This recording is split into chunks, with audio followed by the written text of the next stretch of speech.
Gel polish is peeling or chipping on the free edge because you're probably not following one of these basic nail prep or gel polish application rules. In this video, I'm going to share them, and I'm also super excited to try this new HEMA-free, non-toxic vegan gel polish collection by Melodysusie. Hello guys, I'm Anastasia, international award-winning nail expert and educator, and we're going to start with product removal since we have a model with such beautiful nails, but we need to remove the product first so we can proceed to the manicure. This part of the tutorial was recorded by my former student who is now an educator, Anna Fox. This client had soft gel extensions and then they did fill. Anyways, now we need to remove it, and it's very important to clean the nail underneath. Since we are doing removal anyways, it will be quite easy to clean the nail from the other side with a carbide bit, because this is where all the dirt goes, and if the nail is not clean from all sides, we may experience chipping of the product. We are going to switch to overlay, so after shaping the nails, we push back the cuticles and notice some terrible overfiling under the cuticle. And the trickiest part about these rings of fire is that you can only see them once the nails will grow longer. Her manicure looked pretty fresh, so I assume this damage was done about 2 or 3 weeks ago. So we're being extra careful to not overfile them even more. The final part of dry manicure is exfoliating cuticles with a bowl-shaped diamond bit. When you are done with dry manicure and prep, double check if the surface of the nail plate is clean and dry. Only in this case gel manicure is going to last. Then we need to apply a thin layer of base coat, and before we proceed to the color, let's choose which one we're going to use today. I was looking forward for this nail mail because you guys been asking me a lot, Anastasia, can you recommend some HEMA-free gel polishes? And finally, we are going to try this kit. Fleurwee line by Melodysusie is also free of HPMA and TPO, which makes them more suitable for sensitive skin people. Pause the video if you would like to take a look at the ingredient list, and looks like it's not everything. Besides gel polishes, we have something else underneath. Dry flowers and stickers. At first I was confused because I noticed that this kit includes 4 gel polish colors and 1 empty bottle, but now I get it. It's not an empty bottle, it's the vase for these flowers. P11 is a cute peachy nude color. Take a look at the shape of the brush. It is going to make it so convenient to apply it near the cuticle. This is a semi-sheer color, so I think that's exactly what we need for today's manicure. P03 is black color, but if you're looking for a dark background, you will definitely need 2 coats for a full coverage. Next color is something in between of brick, dark red and brown color, and if you're looking for a good coverage, you will need at least 2 coats for all of them, except for P14. This is white color, which has an amazing coverage within just 1 coat.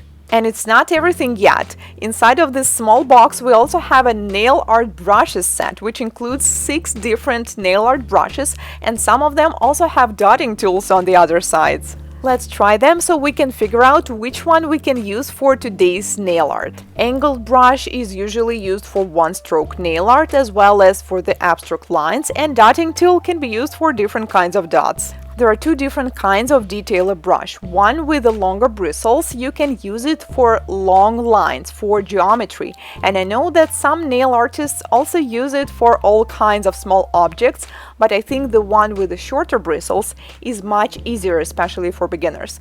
We can use it for leaves, for floral nail art, and for many little things that we want to create on the nails. Flat square brush can be used for one-stroke nail art as well as for the abstract art. We can pick 2 colors on both sides of the brush and see a beautiful ombre in between them. Whenever you need to create some optical illusion designs, this is also going to work. And if you don't cure this gel and take a dotting tool, you can also create these crazy lines inside. Rounded square brush of this size is just the perfect gel brush for anything. You can use it for hard gel, for soft gel application, on forms, on tips, or to apply the product inside of the dual form. Triangle brush can be used for gel application and gel nail art, but I believe it is going to be perfect for acrylic 3D design as well.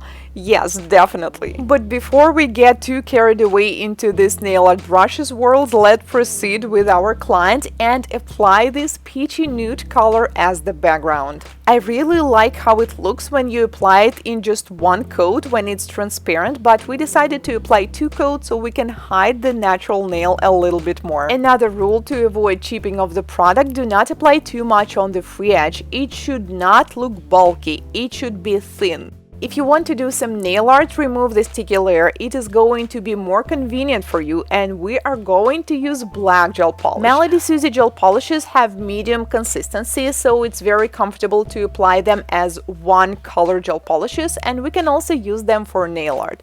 So we just created this line, and I recommend you to do these kinds of designs whenever you're working with short nails, because it's going to make them visually longer, and also it is perfect for wide nails because it is going to make them look more narrow. Hand painting straight lines is usually a struggle, but if you're using a longer bristle detailer brush, it is going to be so much easier. Adding some curved lines to do the florals. Now this is a simple trick to do flowers. If you always wanted to do a hand-painted flowers but they never look like actual flowers, this is what you can do. Take a dotting tool, create 4 dots, and then using a small detailer brush, connect them into one dot in the center, and that's it. If the dots have different size, like one is smaller, another one is bigger, it's perfect. That's exactly what we need because you will never see a perfect symmetrical flower in the real life. If you're not happy with the size of the petal or its shape, just fix it before curing. It's going to be so much easier if you did the first part using the dotting tool. Then we add some small accents to do unborn flowers. Guys, I need your help here. How do we call these flowers that are not opened yet? Here are the design for 1 minute in LED, and then we will use a light yellow color from a different collection and a dotting tool to add the center of the flower. And finally, it's time to seal it with a top coat. We decided to use matte top coat, but if you're more like a glossy kind of girl, feel free to do the glossy top coat. Finally, to avoid chipping, do not apply too much top coat on the free edge either. It should be thin, just like the color application. Anna and I, we both enjoyed working with this new collection by Melodysusie. Definitely will use it for our sensitive clients and clients who had some history of allergic reactions. Let me guys know what do you think about simple designs like this. Thanks for watching, and I will see you in my next video. Goodbye!